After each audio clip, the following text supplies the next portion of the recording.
Welcome to Out with Dan, the podcast that spotlights and examines the voices of LGBTQ+ authors, characters, and our allies.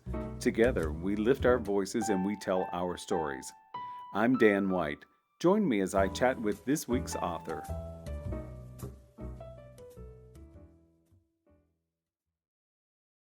Hello and welcome back to Out with Dan. Today I'm beyond excited to talk to Deanna Raybourn about Kills Well with Others. Welcome, Deanna. Hi, thank you so much for having me. Oh, it is absolutely my pleasure. This is such a delicious follow-up to last year's New York Times bestseller, Killers of a Certain Age. Can you give the audience a little overview of what Kills Well with Others is about? Well, if you're familiar with the first book, it focuses on four 60-year-old assassins who've worked together for 40 years and are trying to retire and have to kind of end up on one final mission together. And at the end of that book, we gave them kind of a happily for now situation. And now they've been called back to action after probably 2 years of hanging out and enjoying retirement. They've got to get back to work. I love it. I love it. And thank goodness they did, because it is so entertaining.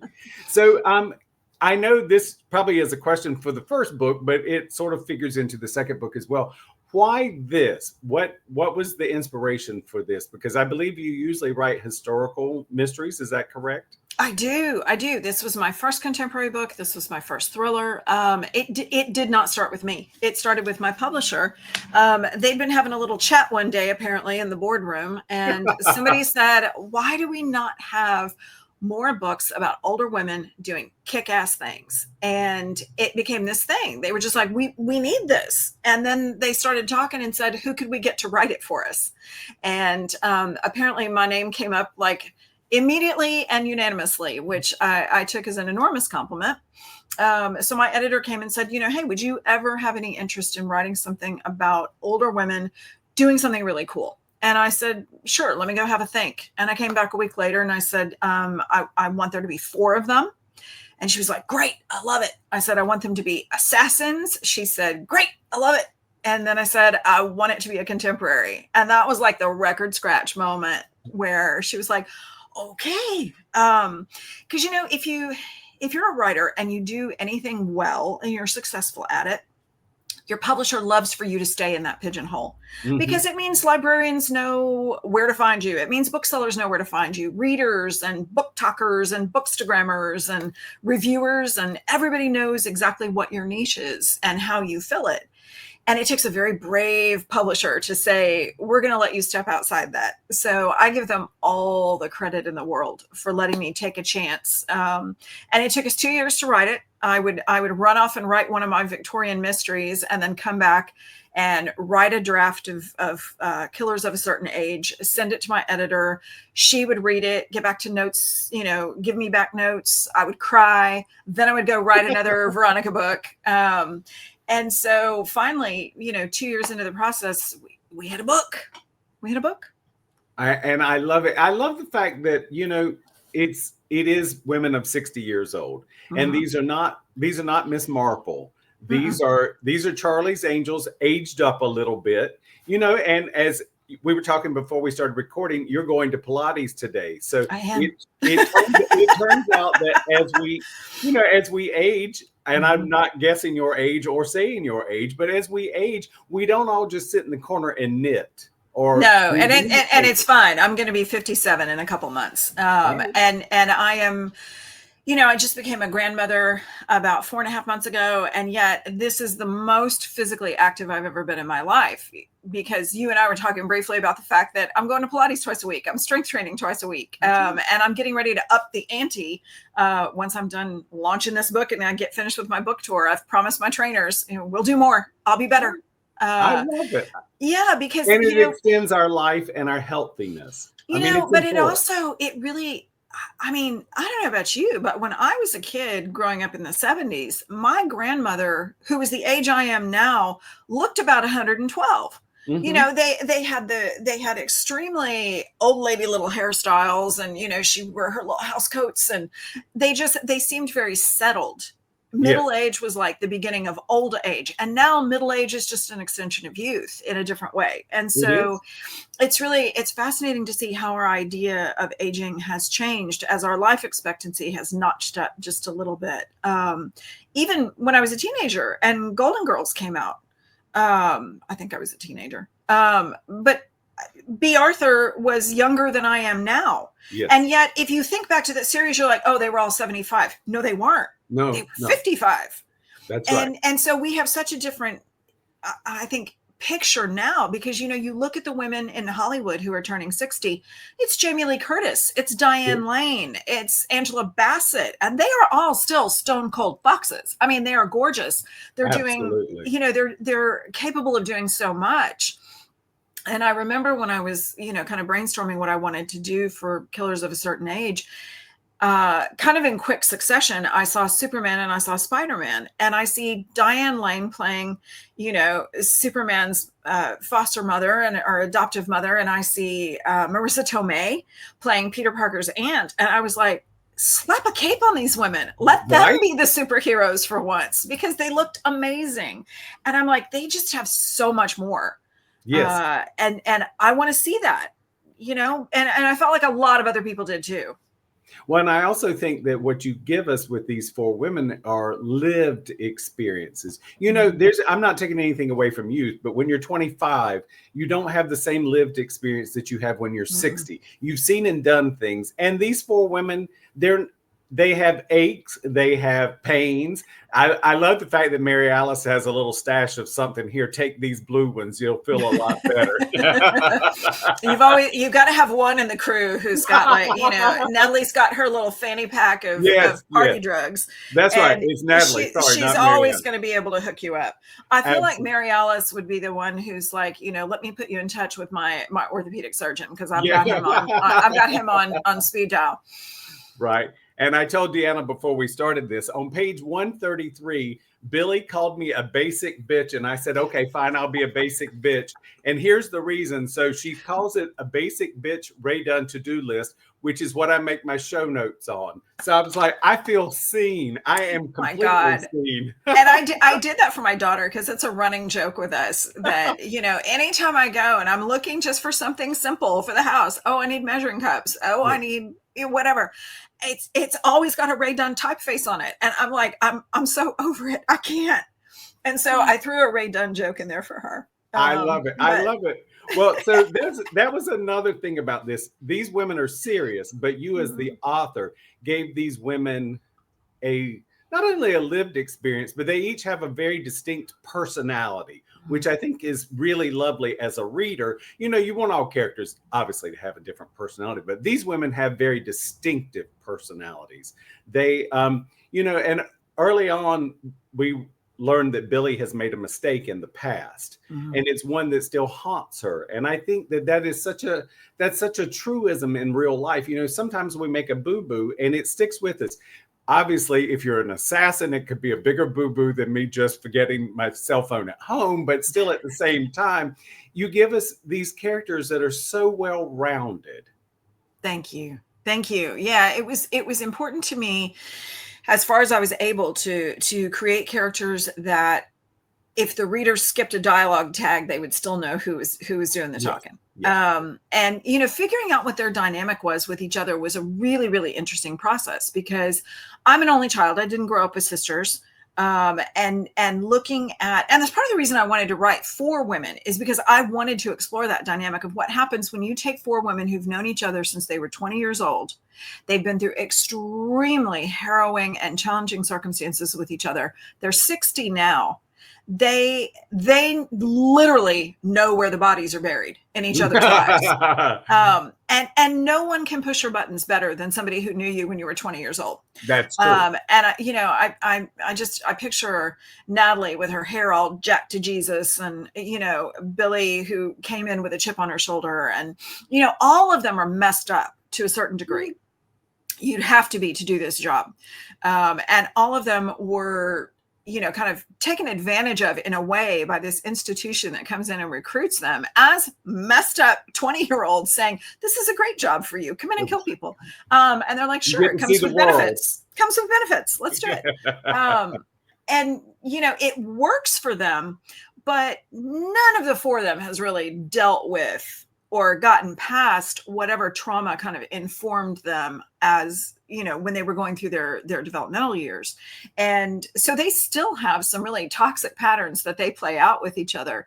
And it's interesting when you go back and you look at creative projects that have involved four women, you can go all the way back to Little Women. Mm-hmm. You can look at Golden Girls, you can look at Sex and the City, you can look at Living Single, and you will always see, even if it sounds so strange to say it, but even if you look at the last four Grand Duchesses of Russia, Nicholas and Alexandra's daughters, you always tend to see one pair gravitate one direction and another pair gravitate the other direction. And the friction tends to come when you've got those cross currents going. But if those pairs ever break down, it's catastrophic. Because those two can go at each other like nobody. But I was so fascinated by the dynamic of how that would work with a quartet of women who can just absolutely set fire to one another with one word. Yes, and protect and love each other as well. Mm-hmm. So that is one Absolutely. of the things that I did notice, that there is a natural pairing. Mm-hmm. Where they sort of pair off. But then you also see how very dedicated they are to each other. You see what I think it's Helen's personality changes a little bit towards the end when there's some situation with Natalie, and all of a sudden Helen has this backbone that none of them have ever seen before, because all of a sudden she's in a place where she's not going to stand for it at this point. Exactly. And they are very much each other's ride or dies. Forever. And even though there is this kind of natural breakdown into two pairs, they are sisters. They are found sisters. And they understand each other in a way that nobody else in their lives understands them. And they are loyal to each other to the very end. So in creating characters that you got to both age up and age down, was that something as an author that was fun for you? Oh my God, play dress up, I guess, right? Yeah, it was so much fun figuring, because each of the books has flashback scenes to either their recruitment when they're 20, or the first time they met, or their training, or earlier missions. And so we get these little peeks at these women when they're 20, when they're 25. And that was so much fun figuring out what I was going to do with them, and what the situations were going to be, and then what the point of those scenes would be. Is it just we get to see them at work, which is, in itself is fun, or is it this is going to set up a dynamic that's going to carry on? There are going to be repercussions from this thing for decades. Figuring out how to play dress up with them. And I always knew, and this is not a spoiler because this is literally scene one, Playboy Club was in my head. I was like, there's no way these girls are not getting bunny ears and bunny tails. Well, and I love that because I am just a hair older than you. And I remember little snippets from, Playboy ads and stuff like that. And I lived in Miami where there was still a Playboy Club when I first got there. It was one of the last ones. It was on its dying breath, but they were something different. They were glamorous in a lot of ways. And that's one of the things that was so interesting. Here's 60-year-old women that are still portrayed as being both glamorous and sexy. And that's interesting because I do think that, my grandfather once said, he was about 75. He said, son, the older you get, the wider the range of women you're interested in. And I was like, well, all right, then I can see how that could be. Yeah, I could see. I mean, my idea was always that these women were not going to lose any of their appeal. They're just going to be adding to it because their experience makes them absolutely fascinating, I think. I agree. And you wrote them with such delight and such joy. So have you been to the Baltic region? I have not been to the Baltic region. All right. Oh, well, that must be on your bucket list, I'm sure. No, I have. I will say, partway through kind of conceptualizing this book, I was just getting ready to start writing it, and I woke up one day, and this is an extremely privileged thing to be able to say. I looked at my husband and said, "Baby, we got to go to Venice." And he said, "Oh, twist my arm." And so the next week we were in Venice, and so I spent a week. Every location in the book that is discussed is a place that I went, and a thing that I did. And there's an action scene that I mapped out while I was standing in that location. I'm taking notes the whole time. And there's a particular scene where they're just kind of taking a little time off, and they're sitting at in a hotel, kind of a little terrace area, and they're engaged with the pigeons. And when you read that scene, that is actually something I did in that place, because that is how they treat the pigeons there. So it was that was so magical. There's so many laugh out loud moments in this book. I mean, it's a book about 4 assassins, so it's got some serious points as well. The action scenes are well done, but the humor in it, Deanna, is just off the charts. It's so fun. Well, there are people who can stay immersed in the mind of a murderer, or, in the experiences of a victim. And I absolutely cannot do that. I can't stay there and have it feel, very serious and very real and very grim. And we need those books. We absolutely need those books, but I am not the person who can write them. If I'm going to be spending months with characters, I want to have fun. So that's the goal, was for the books to be fun. And so if readers pick them up and they have a good time, great. And if they pick them up and don't have a good time, there's something wrong with the reader. I'm going to go on and call them out right now, because I'm only going to hint at this, but there's a chicken in this damn book. And oh my God, everybody wants to talk about the chicken. Yeah, I'm sure they do. I did not realize that when I wrote that chicken, that it was going to be quite as popular as it is, but everybody is they are living for that chicken. My grandmother visited my grandfather during World War II. He was in Baltimore working in the shipyard, and she went from North Carolina to Baltimore with a chicken on the bus. So when I got to the chicken, I was like, I know this chicken. This chicken has been talked about my entire life. Everybody knows this chicken. Oh my gosh. Somewhere on the cover, there should be a chicken. If they reprint it, they got to have a chicken. I was halfway expecting it. I really was. Oh, but I got my corkscrew on the cover. There you go.